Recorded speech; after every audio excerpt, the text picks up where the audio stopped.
La boucle temporelle de la matrice. Sujet: la boucle temporelle de la matrice fait en sorte que l'ego refait toujours les mêmes gestes.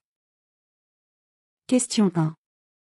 Qu'est-ce qui permet de maintenir cette boucle temporelle au sein de la matrice? La matrice fait référence au mental psychologique dans cette réalité alternative dans laquelle l'homme est emprisonné. Cette matrice est une sorte de boucle temporelle qui fait en sorte que l'ego tourne en boucle en reproduisant les mêmes gestes tous les jours.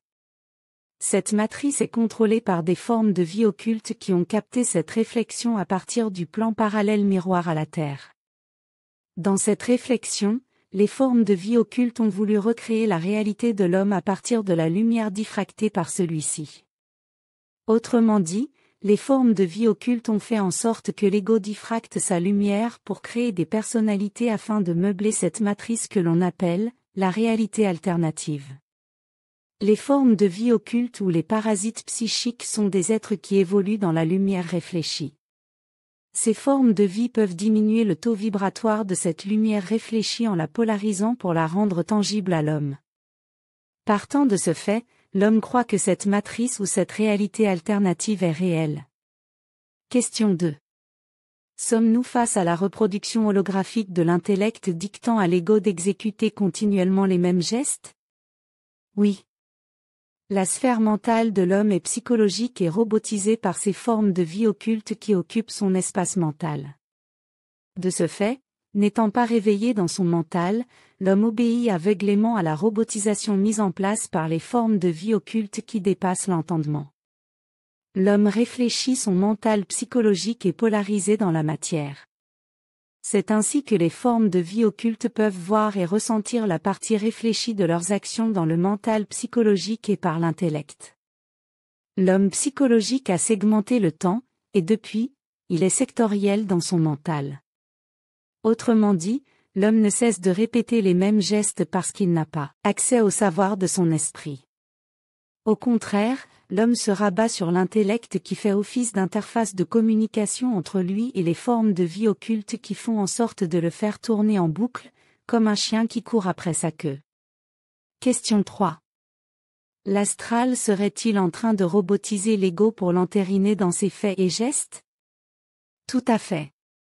L'astral fait référence à ces formes de vie occultes qui cohabitent dans le mental de l'homme inconscient ou psychologique. La robotisation de l'ego est alimentée par les expériences qui ont été encapsulées dans des mémoires. Ensuite, les mémoires servent à robotiser les personnalités. L'homme ne s'appartient pas, il est un produit qui permet à des formes de vie occultes d'évoluer, le temps de la construction des corps subtils. Une fois cette construction terminée, l'esprit réveille l'ego dans son mental pour lui démontrer que son expérience est terminée dans cette matrice. En réalité, cette matrice s'apparente au mental psychologique qui agit comme un processeur informatique pour dynamiser les personnalités par un champ de force créé par le pôle négatif et le pôle positif. Question 4. Comment une boucle temporelle peut-elle reproduire de la polarité en son centre? En fait, la boucle temporelle est alimentée par la polarité engendrée par les deux pôles dans le mental. Pour que la boucle puisse se maintenir viable, les formes de vie occultes ont fait en sorte que l'ego s'implique dans le processus karmique à travers ses personnalités. C'est ce qui permet à l'homme de naître et de renaître sans cesse, d'où la boucle temporelle ou karmique. Mais cette boucle temporelle peut se rompre lorsque l'esprit procède au réveil de l'ego dans son mental. Pourquoi? Parce qu'une fois réveillé dans son mental, l'ego prend conscience de sa réalité et va remonter mentalement jusqu'à la source de sa réflexion, c'est-à-dire sa réalité.